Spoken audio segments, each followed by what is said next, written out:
algunos de ellos como asesores militares del imperio. Una costumbre muy vieja y sabia, pero, por desgracia, algunas veces se quedaron para ellos los territorios que tenían a su cargo.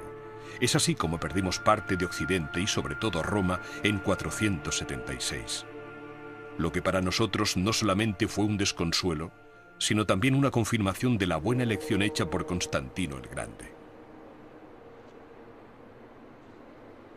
El Cuerno de Oro y el Bósforo se unen a la sombra de Santa Sofía, que sitúa la geografía y la historia de Oriente en Occidente y la de Bizancio en Estambul. No es sorprendente que a los habitantes de Estambul se les defina a veces como los orientales de Europa o los europeos de Oriente.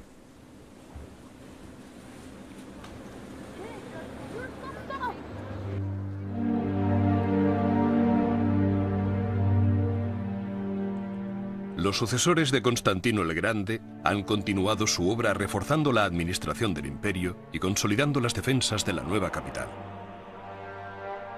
En el año 518, en Constantinopla, un hombre de 36 años aguarda una importante decisión que cambiará su vida y la del imperio. Es el futuro emperador Justiniano. Dotado de vastos conocimientos de latín, matemáticas y derecho, Justiniano ha sido convocado por su tío, el emperador, quien le propone participar en el poder. Su talento y capacidad de trabajo son tales que acabará gobernando en solitario durante 38 años. Está poseído por un sueño: restablecer la grandeza del Imperio Romano con la unión de Oriente y Occidente. Un craso error. ¿Por qué un craso error? Siempre he creído, al contrario que muchos de nuestros sabios, que Justiniano intentaba perseguir un sueño imposible, que se hizo anacrónico: volver a unir Oriente y Occidente. Pero el mundo había cambiado. Si Italia, España y África vuelven a formar parte de Roma, los persas y otros pueblos bárbaros no serán aplastados jamás. Habrá que cubrir el imperio de fortalezas y comprar la paz. El imperio se encuentra exánime, casi arruinado, lo que le impide llevar a cabo reformas absolutamente necesarias, como limitar el poder de los nobles que escapan a los impuestos, dejando las ciudades, y suprimir funcionarios, demasiados y corruptos.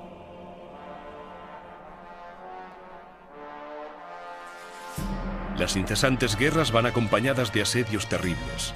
La facción verde del hipódromo se subleva en el año 532, año que acaba salpicado de sangre.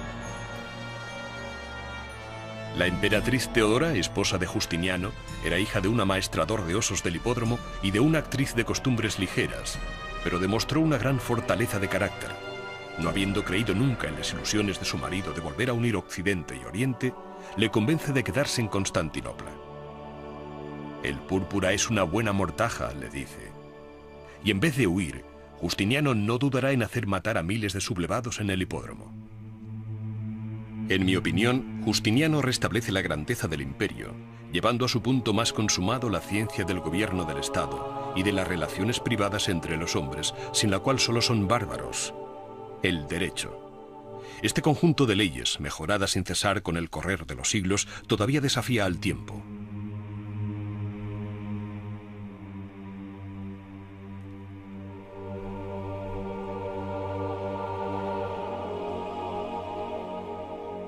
El fasto de su reino también lo he visto en Ravenna, Italia, antigua capital del imperio, como lo había sido Roma. Allí reside él a menudo, devolviéndole su brillo imperial.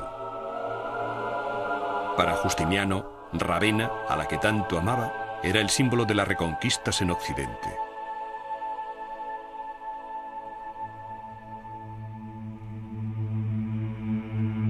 Pero por encima de todo está el esplendor de una Constantinopla que simboliza su reinado. Es por la ciudad de ciudades por donde llegan la seda, los esclavos, las pieles, las especias y los cereales provenientes de la periferia del mundo.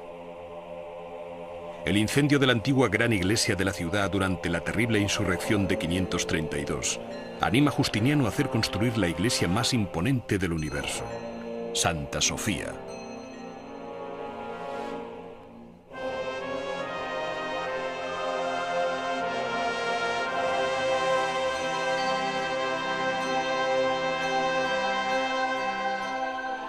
Una nueva cúpula de oro inmensa, paso de la tierra hacia el cielo, como suspendida en el aire. Aquí la coronación de un emperador tenía que conmover el espíritu de cualquier humano que se presentara ante el representante de Dios en la tierra.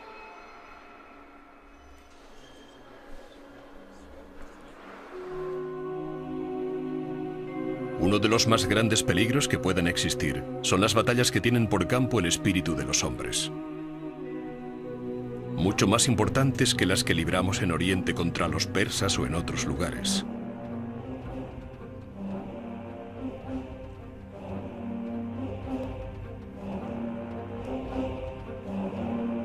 El nacimiento de una nueva religión en el desierto de Arabia, bajo la égida de su profeta, Mahoma, anunciaba ese peligro futuro.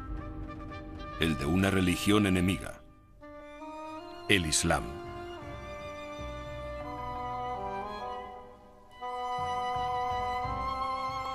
Los seguidores de esta nueva creencia pretendían conquistar el mundo en nombre de su fe.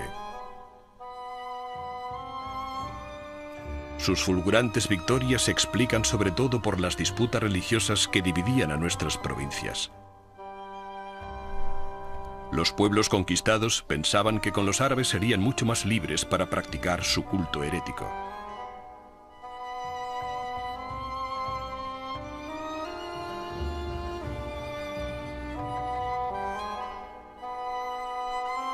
Nuestra Santa Basílica Cristiana de Damasco, en Siria, sirvió para construir la gran mezquita del califa Omeya, que aún alberga las reliquias de algunos de nuestros mártires y mosaicos sobre sus muros, como en Constantinopla.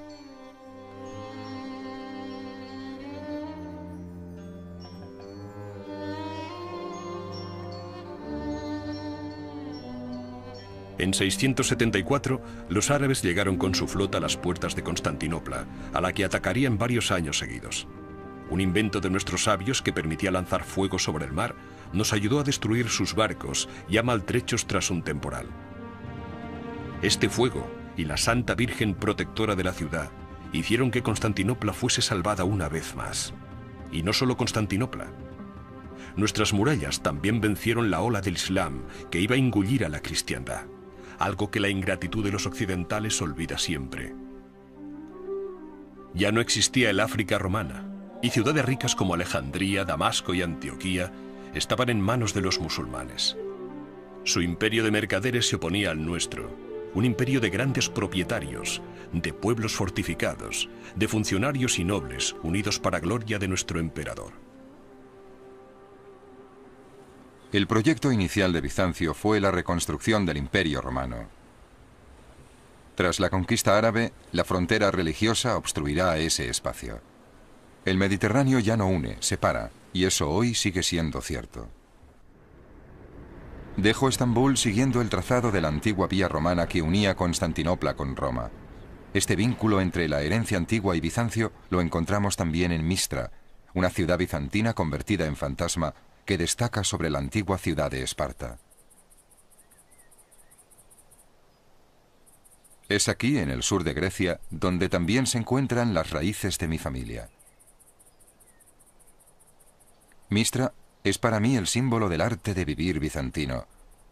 Hay que decir que esta ciudad muerta albergó alrededor de 10.000 habitantes, que tenía un palacio, 6 monasterios, una multitud de artesanos y un excelente sistema de canalización de agua.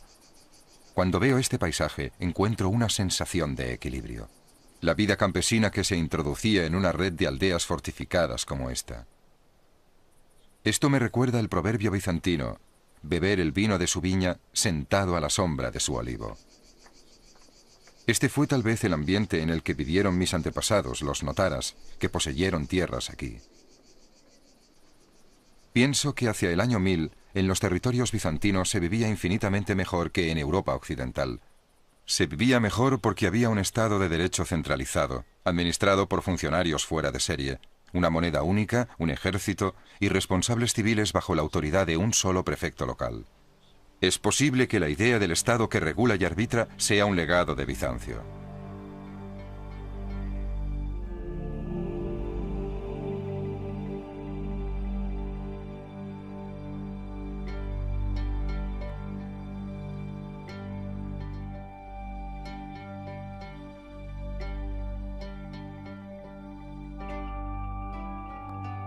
periferia del mundo. El incendio de la antigua gran iglesia de la ciudad durante la terrible insurrección de 532 anima a Justiniano a hacer construir la iglesia más imponente del universo, Santa Sofía.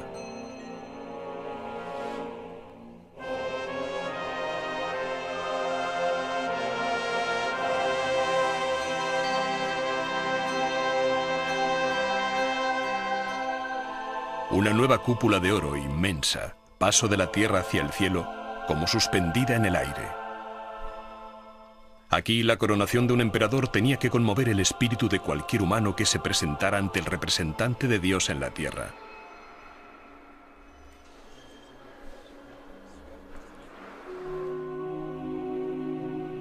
Uno de los más grandes peligros que pueden existir son las batallas que tienen por campo el espíritu de los hombres.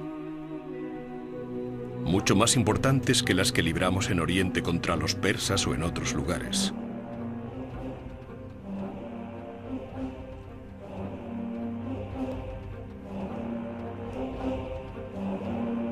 El nacimiento de una nueva religión en el desierto de Arabia, bajo la égida de su profeta, Mahoma, anunciaba ese peligro futuro. El de una religión enemiga, el Islam. Su talento y capacidad de trabajo son tales que acabará gobernando en solitario durante 38 años. Está poseído por un sueño, restablecer la grandeza del Imperio Romano con la unión de Oriente y Occidente. Un craso error. ¿Por qué un craso error? Siempre he creído, al contrario que muchos de nuestros sabios, que Justiniano intentaba perseguir un sueño imposible, que se hizo anacrónico. Volver a unir Oriente y Occidente. Pero el mundo había cambiado. Si Italia, España y África vuelven a formar parte de Roma, los persas y otros pueblos bárbaros no serán aplastados jamás.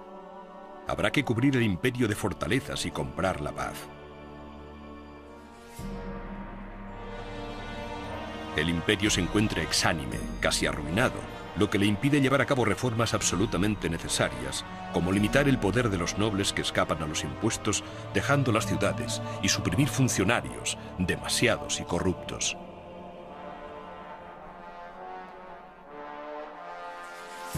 Las incesantes guerras van acompañadas de asedios terribles.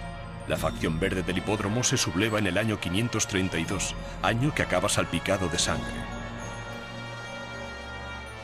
La emperatriz Teodora, esposa de Justiniano, era hija de un amaestrador de osos del hipódromo y de una actriz de costumbres ligeras, pero demostró unos de ellos como asesores militares del imperio.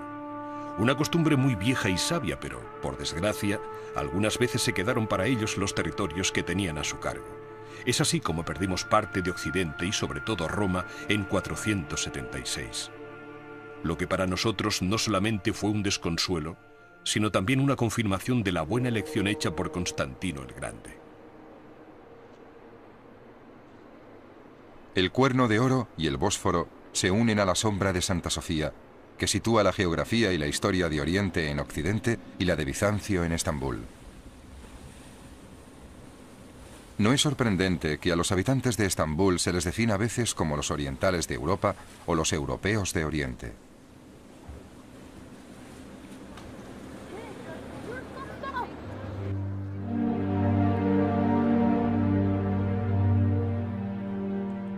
Los sucesores de Constantino el Grande han continuado su obra reforzando la administración del imperio y consolidando las defensas de la nueva capital. En el año 518, en Constantinopla, un hombre de 36 años aguarda una importante decisión que cambiará su vida y la del imperio. Es el futuro emperador Justiniano. Dotado de vastos conocimientos de latín, matemáticas y derecho, Justiniano ha sido convocado por su tío, el emperador, quien le propone participar en el poder. Los seguidores de esta nueva creencia pretendían conquistar el mundo en nombre de su fe. Sus fulgurantes victorias se explican sobre todo por las disputas religiosas que dividían a nuestras provincias. Los pueblos conquistados pensaban que con los árabes serían mucho más libres para practicar su culto herético.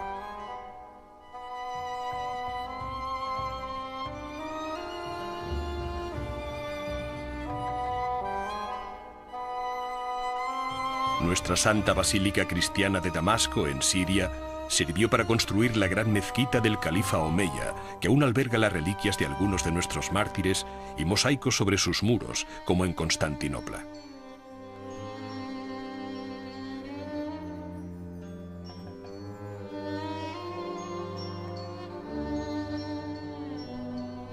En 674, los árabes llegaron con su flota a las puertas de Constantinopla, a la que atacarían varios años seguidos. Un invento de nuestros sabios que permitía lanzar fuego sobre el mar nos ayudó a destruir sus barcos ya maltrechos tras un temporal. Este fuego y la Santa Virgen protectora de la ciudad hicieron que Constantinopla fuese salvada una vez más. Y no solo Constantinopla. Nuestras murallas también vencieron la ola de una gran fortaleza de carácter. No habiendo creído nunca en las ilusiones de su marido de volver a unir Occidente y Oriente, le convence de quedarse en Constantinopla. El púrpura es una buena mortaja, le dice. Y en vez de huir, Justiniano no dudará en hacer matar a miles de sublevados en el hipódromo. En mi opinión, Justiniano restablece la grandeza del imperio, llevando a su punto más consumado la ciencia del gobierno del Estado y de las relaciones privadas entre los hombres, sin la cual solo son bárbaros. El derecho. Este conjunto de leyes, mejoradas sin cesar con el correr de los siglos, todavía desafía al tiempo.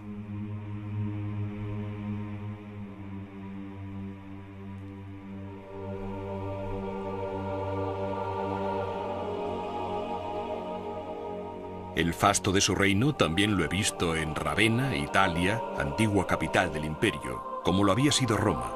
Allí reside él a menudo, devolviéndole su brillo imperial. Para Justiniano, Ravenna, a la que tanto amaba, era el símbolo de las reconquistas en Occidente.